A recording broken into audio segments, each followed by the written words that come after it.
Bonjour à tous et à toutes. Et bienvenue dans Voyage Autour du Monde. Ça y est, ce matin même, le camion vient de dépasser les 40 000 km. Le voilà, rené pour l'aventure.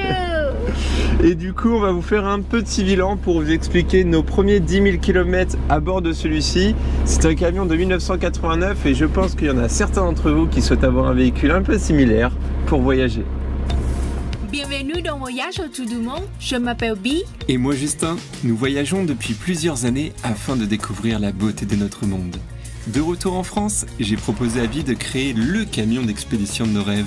Alors, rejoignez l'aventure du Red Truck. C'est trop beau. C'est difficile d'accès, mais qu'est-ce que c'est beau. Pause. Je me suis peut-être un peu emballé, ce n'est pas si difficile d'accès puisque le bitume est en excellent état. Mais les côtes sont vraiment monstrueuses et j'ai rarement vu ça dans mes voyages.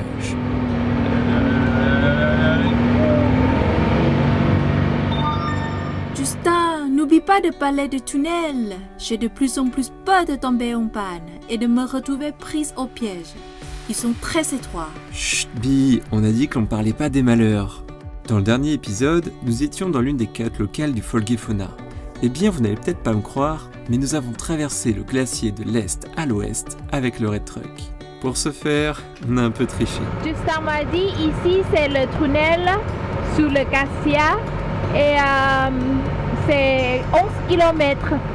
Ouais. Et voilà, on arrive. Waouh! Ah, c'est trop beau. Durant les premiers jours en Norvège, j'avais été vraiment surpris par les paysages et j'avais peur eh bien de poursuivre le voyage et de me dire ok, les paysages ils évoluent plus, on a fait le tour dès les premiers kilomètres et en fait tous les jours, mais vraiment tous les jours, on est surpris par des paysages qui changent, soit avec des forêts, des glaciers comme ici, des lacs, des fjords, en perdre la notion de distance. Vraiment, je suis très content d'être ici. Ça doit se sentir à travers les vidéos, mais là, j'ai pas de mots. La seule difficulté, c'est vraiment les routes qui sont super difficiles quand même en camion. Ben, quand personne t'a parlé de cette route et ensuite que tu la connais pas, tu sais pas trop comment la prendre. Dans ces cas-là, tu veux pas mettre en l'air ta maison roulante. Et la descente, hein, ça se fait clean. C'est peut-être pas l'idéal d'avoir un camion si ancien, parce que forcément que la conduite, eh bien, elle est pas confortable, et vu qu'elle est pas confortable sur des longues distances, eh ben, on fatigue très vite. Et c'est mon cas, parce qu'on a tendance avec Bi à pas tout le temps prendre notre temps. C'est-à-dire qu'on aime bien quand même faire des choses, voir des choses, profiter, tout ça. Et là, avec le camion, faut quand même y aller tous les jours, lui mettre un peu des kilomètres, parce que sinon, Cap Nord, on le verra jamais. Et là, avec des routes qui commencent à être verglacées le matin, je commence déjà à bien flipper. Et du coup, je me dis, putain, quand on sera tout au nord, qu'est-ce que ça va être s'il y a des montagnes comme ça, étroites, avec des descentes à 20%, voire plus. Je peux vous dire que je serre souvent les dents. Voilà, mais il marche bien, je suis content, le camion il est au top de sa forme. Tu vois? Bah oui, c'est gelé. C'est vraiment gelé, regarde. La Thaïlandaise découvre les lacs gelés.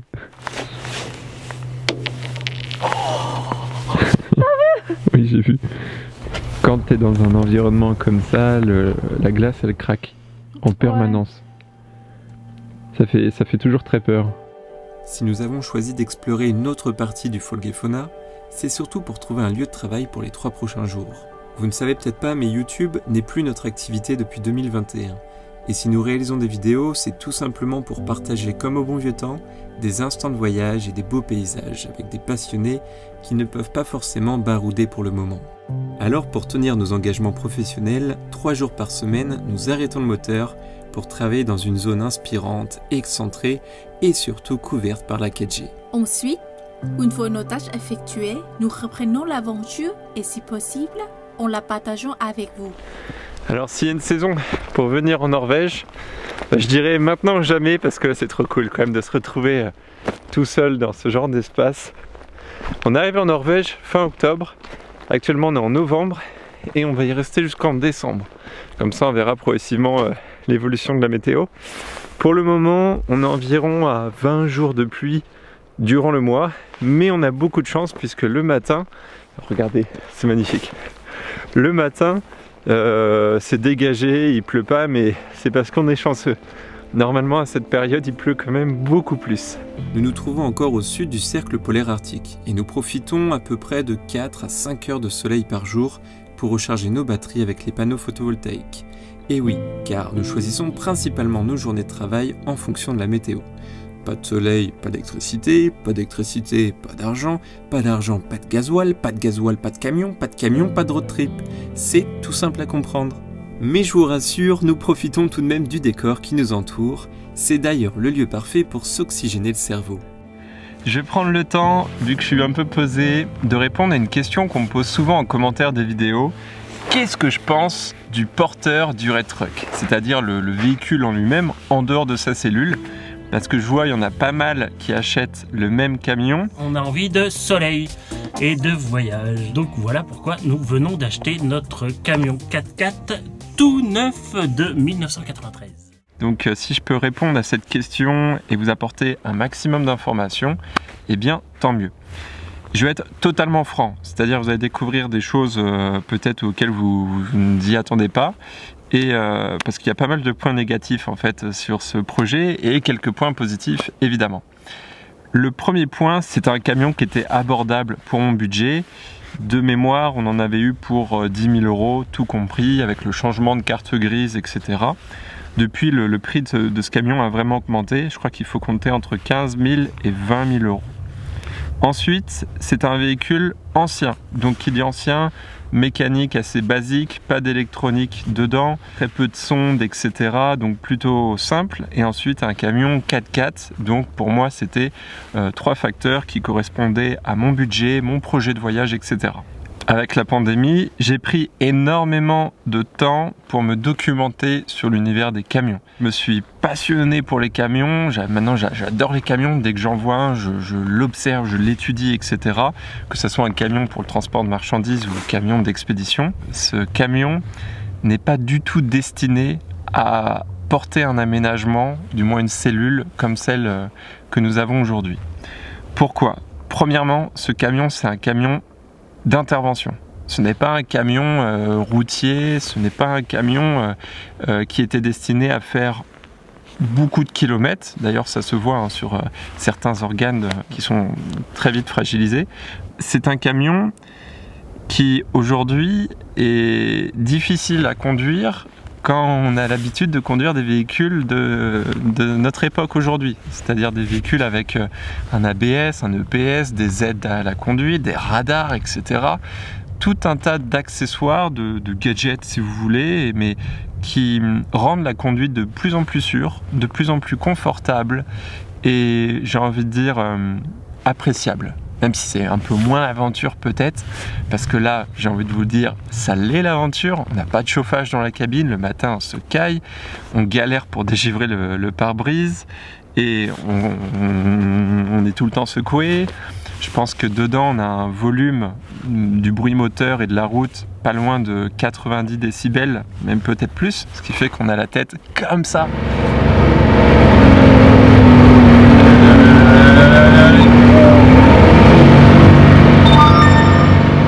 Le camion, faut le tenir. C'est un camion voilà, qui se balade, qui voyage autant que nous finalement sur la route. Pour moi, c'était top. C'est-à-dire que pour débuter sans rien connaître au monde des camions, c'était parfait. Parce que comme ça, voilà, je découvre ce que ça fait de conduire un camion un peu d'époque. Hein. Il va me lâcher là. Oh. Putain. Erreur de dépilotage, j'aurais dû monter en deuxième à la fin. J'ai sous-estimé le terrain. Et le bruit que vous entendez, c'est l'angle de tangage et de roulis. On n'est pas sur un berlier. Je sais qu'il y en a qui ont conduit des berliers, après des camions un peu plus récents, des TRM 2000, etc. Durant le service militaire.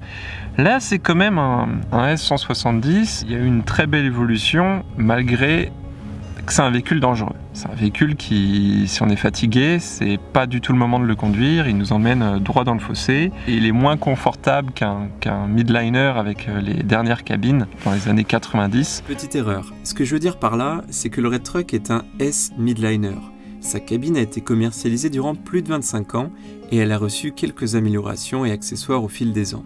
Mais pas de chance, la nôtre se rapproche plus des premières cabines présentes sur les Saviemj, alors que les dernières se rapprochaient de la cabine du Midlum. Quant au Red Truck, c'est un descendant du véhicule tactique, le TRM 2000. Donc voilà, c'était bien pour commencer. Après, je vous cache pas que si on continue de voyager pendant de longues années, et une fois que j'aurai vraiment fait le tour de ce camion, je pense que j'évoluerai, si le budget évolue aussi, je partirai clairement sur un camion plus moderne. Ce que je ferai, c'est que je vais retirer la cellule qui est présente sur le Red Truck, parce que j'adore cette cellule, hein. C'est vraiment un espace de vie extraordinaire, on est tellement bien dedans, elle est super optimisée, elle est vraiment cocoon. Là, devant le glacier, on était bien dedans avec Bi et tout, on est fan, c'est vraiment notre maison. Donc ça, on la garderait, cette cellule Van Barbeau, et ensuite on partirait sur un porteur, un Renault K, ça pourrait être un très beau bijou, un très beau véhicule, et là je pourrais limite piloter le drone en même temps en conduisant. Non, ça c'est pas des choses à faire, mais juste pour vous dire qu'aujourd'hui il y a une assistance de trajectoire, il y a tellement de choses, il y a des capteurs partout qui permettent de savoir s'il y a des véhicules qui arrivent derrière, sur le côté, etc. dans les angles morts. Bref, ce sont des véhicules qui sont confortables pour le routier, le conducteur, et qui se conduisent comme une voiture. Là, quand on enquille des kilomètres, moi je suis vite fatigué. Je me plains pas parce qu'en fait quand je le conduis, je vis. C'est-à-dire que je pense que tous ceux qui ont le même véhicule que moi, ils le ressentent. On vit le camion, on est dans le camion, et on fait partie du camion. On ressent chaque vibration, on sent quand il ballotte, quand ça tangue. Et ça c'est trop marrant quoi. Puis son moteur, on l'entend sur un nouveau camion, il ronronne les moteurs. Là celui-ci il criarde un peu dès qu'il y a une montée, on sait qu'il est prêt pour envoyer les poneys et tout, donc c'est marrant. Mais voilà, vous savez ce que je pense en termes de véhicule. Je garderai exactement le même empattement ou légèrement supérieur, c'est-à-dire entre 3,9 m et 4,2 m, pas plus, et un véhicule 4x4. Ça par contre, je pense avoir suffisamment d'expérience aujourd'hui pour dire que j'ai fait l'erreur dans l'une de mes vidéos il y a longtemps de dire que je voulais partir sur un 6.6 sans avoir d'expérience. C'est notre rêve d'abandonner le 4x4 et partir sur du 6 roues. Et le problème du 6.6 ou du 8.8, ce sont des camions qui vous emmèneront pas dans des endroits comme ici, c'est-à-dire avec des virages aussi costauds en épingle.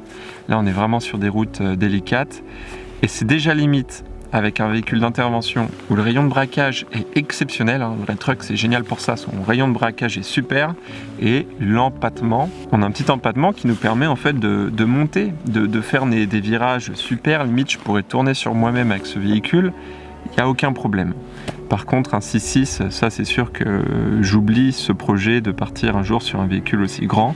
Certes il y a plus de confort si on veut avoir un petit quad à l'arrière ou si on a plein d'enfants. Évidemment on s'adapte aux zones où on souhaite aller, mais avec Bi on aime bien aller dans des lieux comme ça, on aime bien pousser un peu des fois dans des petits chemins et tout. J'aime pas trop stresser quand je sens que ça merde un peu au niveau de la largeur du véhicule ou des virages, donc un véhicule 4x4 4 roues, très bien, voilà. Et pas d'AdiBlue. Ça je sais pas si avec les constructeurs ça se négocie, si on peut virer l'AdiBlue. En voyage l'AdiBlue on n'en trouve pas partout. Voilà. Ça va? Oui.